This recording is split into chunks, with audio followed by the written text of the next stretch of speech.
Hey guys, and welcome back. I'm doing something new today, and I'm also doing a voiceover for this video. I'm going to be talking about a couple of things. This really isn't a tutorial. I was just sharing a challenge that I had set for myself, which was to think outside of the box as far as my earring and jewelry designs are, because polymer clay, like, I'm really enjoying it. I have been making some beads and other custom pieces and have decided that I want to kind of get into 3D sculpting with polymer clay. So this is another little craft that I'm adding into my arsenal. I've worked with clay before, but it wasn't polymer clay, so this medium is new to me and I'm really digging it.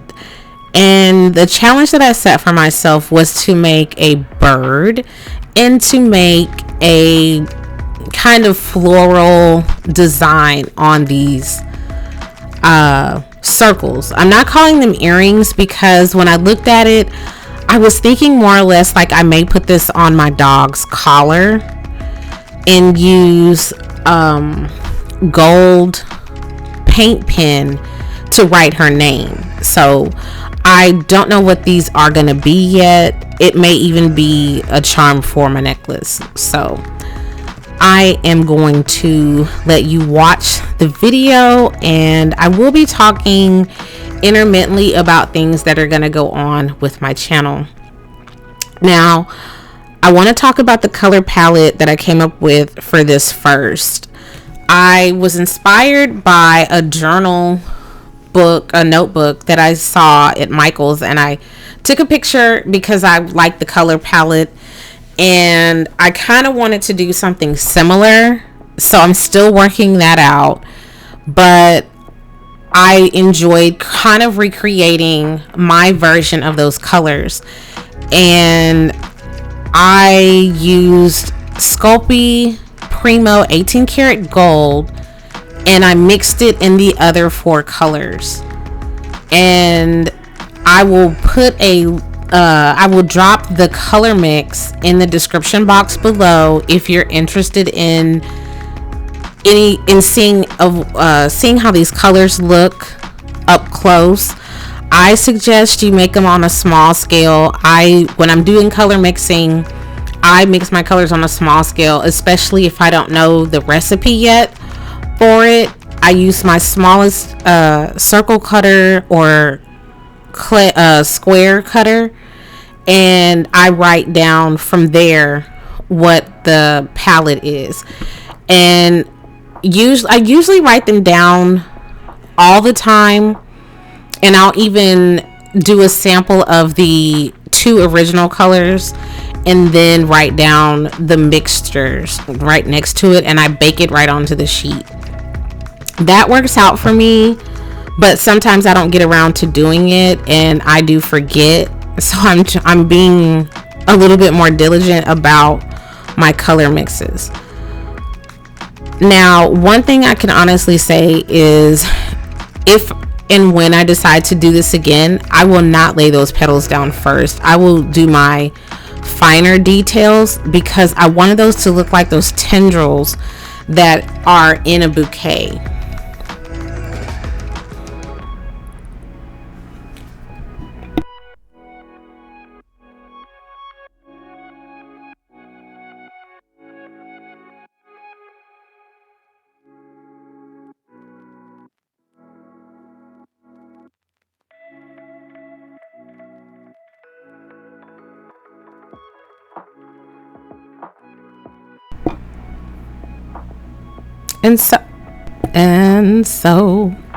Hello. And so I really don't like making those little tendrils like that with my finger because I like everything to be even. So working with pieces that small really was a challenge for me, but I'm gonna get better at it.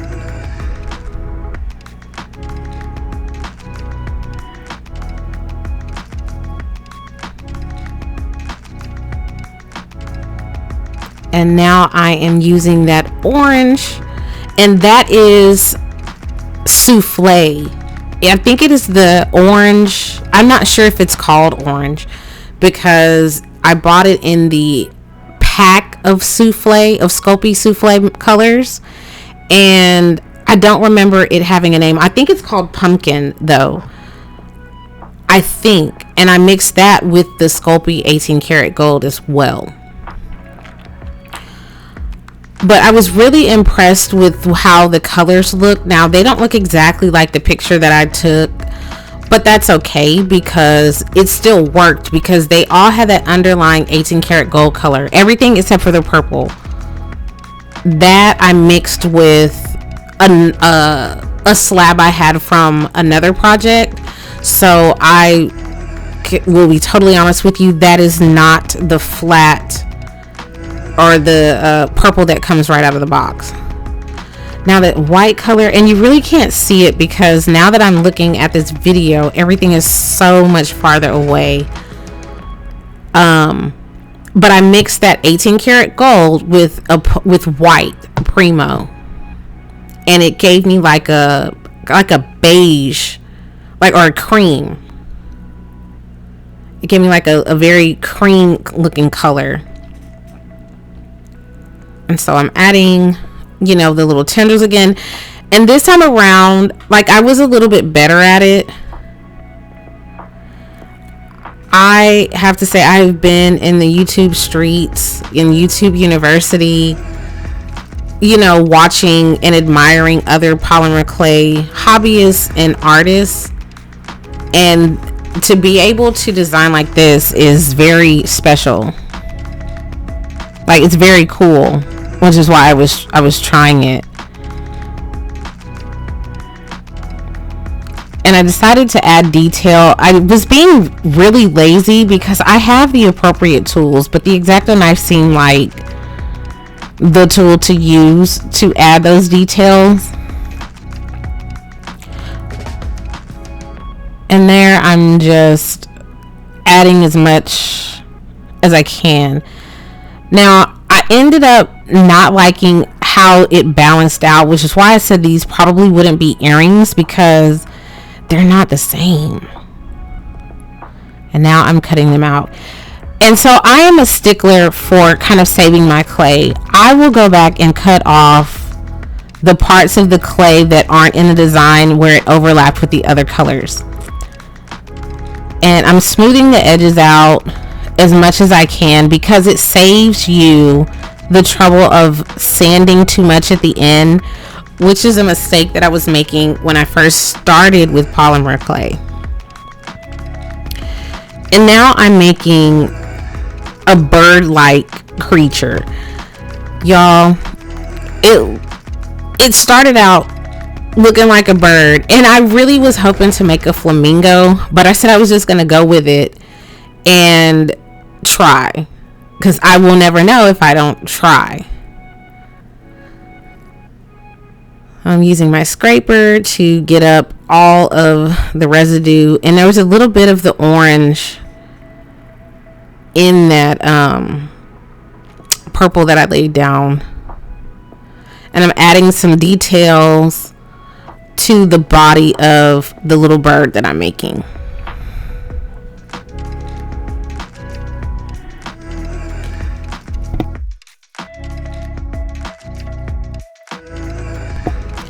And now for the neck of the bird and the head.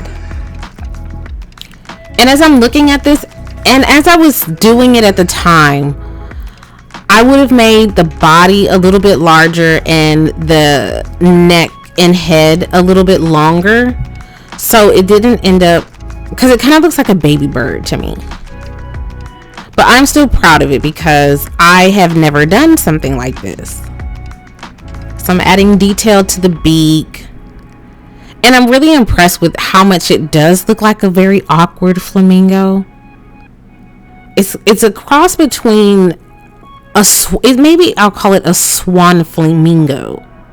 Swanmingo. Yeah, I think that's what I'll call it, because it's not quite tall enough in the neck to be a swan, and then the body shape is a little contorted for a flamingo. So yeah, Swanmingo.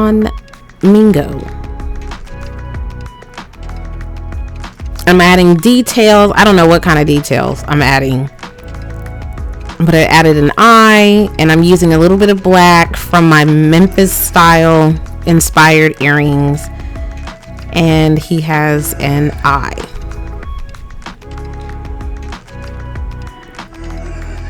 I'm kind of shaping it up, and I think it's very cute. And now I'm adding the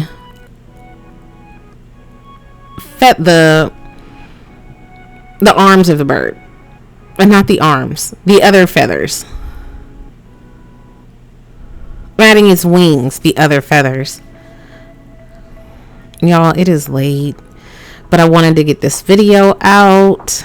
And also, if you do watch my content, I appreciate you so much. And if you are hanging in there with the polymer clay and the iPad and Affinity tutorials and making money with your art videos, I just enjoy creating, first of all, which is why my channel may seem like it's all over the place. But I am sharing, like I said, like if you ever watch my videos and listen to me actually talk, I'm sharing my journey with you guys, and just how I'm also using my art for self-care and things like that. But I am going to be working on, well, I am working on some Affinity publisher videos. So I have an Etsy shop also that just has my digital content in it that I make, and I will be updating the calendars and things like that, preparing for 2023. That way I'm not behind the 8 ball. And when I do that video or those series of videos, I will probably go into the hows and the whys of Etsy, but you can find that all over the place. So I really don't think it's a video that I'm gonna have to go into too much detail, but I really like to showcase how much I love like the Affinity project, like the Affinity design suites, because like that one-time cost gets me every time. But I am working on that video on my laptop, so it's not something that I can do on my phone or iPad, because all of the capabilities for the publishing software are not available in iPad versions. So that does take a little bit more time and a little bit more editing as far as that goes.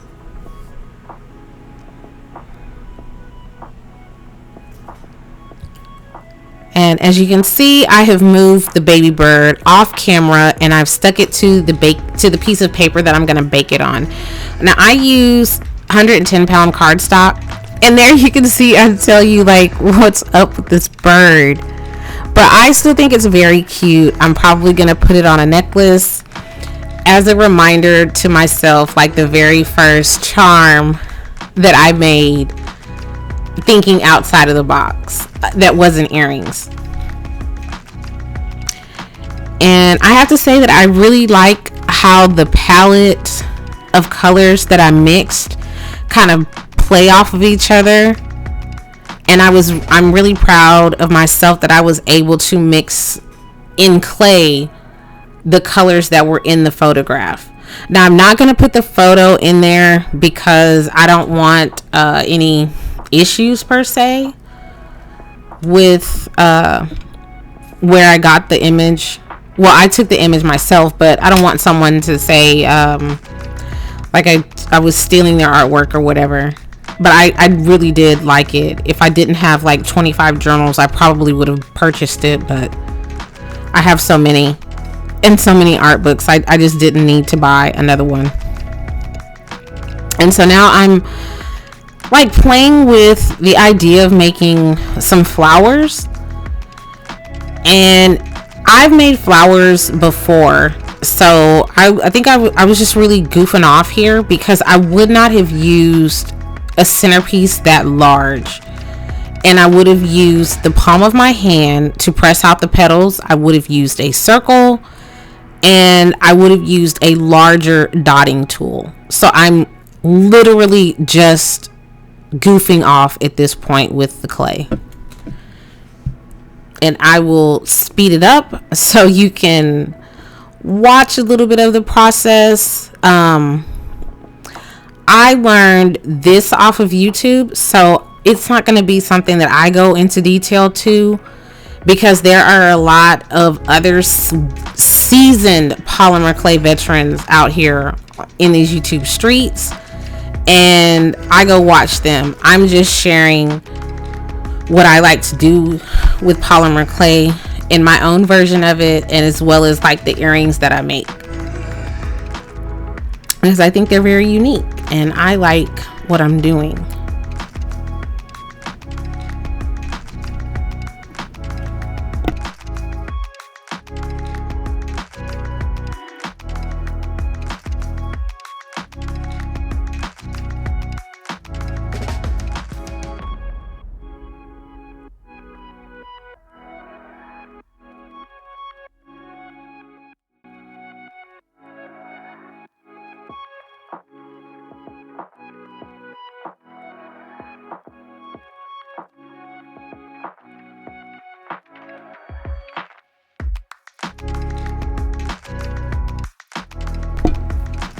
And so another thing, I would not necessarily make these roses or these flowers by hand anymore. I do have this Sculpey flower mold, and you use it like you do the it's designed, I think, to be used with the liquid Sculpey, but I press my clay in it, and it tells you, it has a guide in it that tells you how many petals you need to make the flowers. So that is what I would use in the future. That way I have more consistency with my flowers.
As you can see, like from the little bit of close-up you get, the petals kind of blend together because I like put my finger all over them. Now that may not be the safest way to cut that flower off, but that's the method that I use and it works for me. I'm not ramming my finger into the tissue blade. I am placing the clay on it and kind of rolling it across the blade so it cuts. And now here I'm just playing in the clay. I have no idea what I'm doing.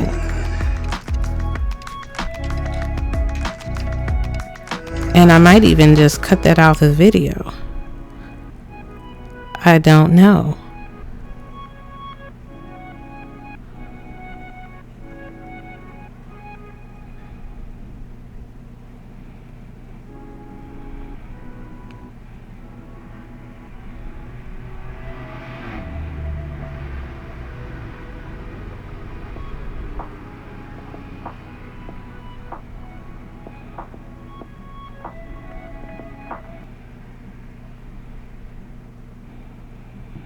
Yeah, that had the potential to be a really cute looking flower, and then I just was done with the whole thing. And this is the final product, unbaked.